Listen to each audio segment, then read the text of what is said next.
इस थ्योरम में आपको ये प्रूफ करना है in a parallelogram opposite angles are equal. आपको एक पैरेललोग्राम गिवन है और आपको प्रूफ करना है कि इसके अपोजिट एंगल एक दूसरे के इक्वल हैं। कैसे? तो कैसे करेंगे? सबसे पहले हम लिखते हैं गिवन सेक्शन। गिवन सेक्शन में क्या लिखेंगे? आप एक पैरेललोग्राम ड्रॉ कर लीजिए, जैसे मैंने ड्रॉ किया है उसको आप कोई भी नाम दे सकते हैं। मैंने दिया है ABCD। तो गिवन सेक्शन में लिखते हैं ABCD इज अ पैरेललोग्राम। ये पैरेललोग्राम की शॉर्ट फॉर्म है, ठीक है, आप भी यूज कर सकते हैं। अब आपको प्रूफ क्या करना है? टू प्रूफ वाले सेक्शन में हमको लिखना है कि इसके अपोजिट एंगल एक दूसरे के इक्वल हैं, ये प्रूफ करना है। तो अपोजिट एंगल कौन से होते हैं? This one, angle A equals to angle C। आपको प्रूफ करना है angle A equals to angle C and second thing angle B equals to angle D। Angle B equals to angle D, ये दो चीजें आपको प्रूफ करनी है। और अब आप इसको कैसे प्रूफ करेंगे देखते हैं। प्रूफ करने के लिए सबसे पहले आपको इसमें कंस्ट्रक्शन करनी पड़ेगी। क्या कंस्ट्रक्शन करनी है? तो कंस्ट्रक्शन करनी है आपको कोई भी एक डायगोनल ज्वाइन कर लीजिए। जैसे मैंने डायगोनल ज्वाइन कर दिया AC, तो हम लिख देंगे कंस्ट्रक्शन वाले पार्ट में ज्वाइन AC। अब हम प्रूफ करेंगे कैसे? हम क्या करेंगे, हम इन दोनों ट्राइंगल्स को पहले कॉन्ग्रुएंट प्रूफ करेंगे, राइट। तो हम लिखते हैं ट्राइंगल का नाम, in triangle ABC and triangle CDA, इन दोनों ट्राइंगल को हम कॉन्ग्रुएंट प्रूफ करेंगे, राइट। अब इन दोनों ट्राइंगल में कौन सी चीज इक्वल है? हमें पता है कि ये एक पैरेललोग्राम है, तो पैरेललोग्राम में अपोजिट साइड्स एक दूसरे के इक्वल होती है। तो AB के अपोजिट कौन सी साइड है? CD। तो हमारी पहला रीजन आ गया AB equals to CD। Why? Because opposite sides of parallelogram are equal. Opposite sides of parallelogram are equal, क्योंकि ये पैरेललोग्राम के अपोजिट साइड्स हैं इसलिए एक दूसरे के इक्वल है। Second thing AD equals to BC। AD equals to BC, same reason, ये हमारी पैरेललोग्राम के अपोजिट साइड्स हैं तो ये भी एक दूसरे के इक्वल हैं, right. Third side is AC। AC जो है वो दोनों ट्राइंगल में कॉमन है, तो ऑब्वियस है वो एक दूसरे के इक्वल होगी। तो AC इज कॉमन। तो अब इससे क्या हुआ, ये ट्राइंगल्स हो गए कॉन्ग्रुएंट, ट्राइंगल ABC। अब आपको एक चीज ध्यान देनी है, जब ट्राइंगल का आप नाम लिखते हैं, जब ट्राइंगल्स कॉन्ग्रुएंट हो जाते हैं तो कॉन्ग्रुएंट के बाद आपको ध्यान रखना है कि नाम कैसे देना है।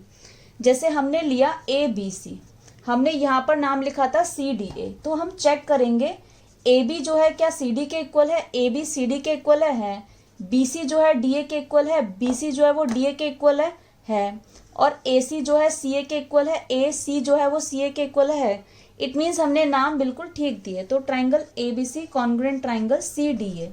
यहाँ पर आप CDA की जगह ADC या ACD नहीं लिख सकते। ये दोनों अगर आप लिखोगे तो रॉन्ग हो जाएगा, ठीक है, क्योंकि जब हम कॉन्ग्रुएंट करते हैं तो नाम हमें बिल्कुल एक जो जिसके इक्वल होता है उसको बिल्कुल वैसे ही लिखना पड़ता है, राइट। तो इस चीज का आपको खास ध्यान देना है।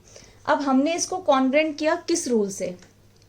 यहां पर हमने तीनों साइड्स का यूज किया है, तो बाय SSS रूल से क्या हो गए, ट्राइंगल्स हमारे कॉन्ग्रुएंट हो गए, ठीक है। अब ट्राइंगल्स कॉन्ग्रुएंट हो गए तो उसके कॉरेस्पॉन्डिंग पार्ट्स भी एक दूसरे के इक्वल होंगे। तो हम लेंगे दोनों ट्राइंगल में corresponding part angle B। Angle B के कॉरेस्पॉन्डिंग कौन सा एंगल है इस ट्राइंगल में? Angle D। तो angle B equals to angle D। Why? By CPCT।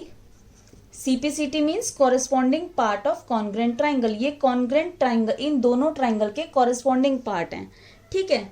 और इसमें क्या चीज इक्वल होगी? This one. ये वाला जो एंगल है इसको हम नाम दे देते हैं 1 और इसको दे देते हैं 2, कि एंगल 1 जो है वो एंगल 2 के इक्वल हो गया। और इतने पार्ट को नाम दे देते हैं 3 और इसको नाम दे देते हैं 4, राइट। तो लिख देते हैं angle 1 equals to angle 2 by CPCT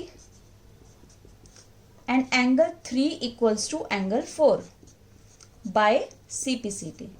ये एंगल्स ये जो है दोनों कॉन्ग्रुएंट ट्राइंगल के कॉरेस्पॉन्डिंग पार्ट्स हैं, इसलिए एक दूसरे के इक्वल हैं। तो ये चीजें बाय CPCT से हमने प्रूफ कर ली।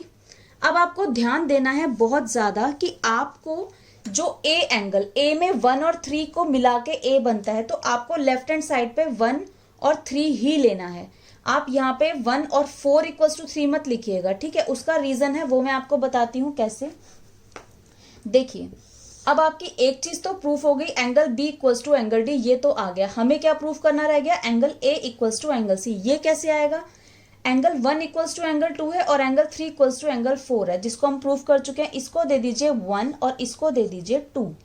ठीक है, अब आप लिख दीजिए ऐड फर्स्ट एंड सेकंड। जब आप दोनों को ऐड करते हैं, तो जब हम ऐड करते हैं तो क्या होता है, लेफ्ट हैंड साइड वाली लेफ्ट हैंड साइड से प्लस होती है एंड राइट हैंड साइड वाली राइट हैंड साइड से प्लस होती है।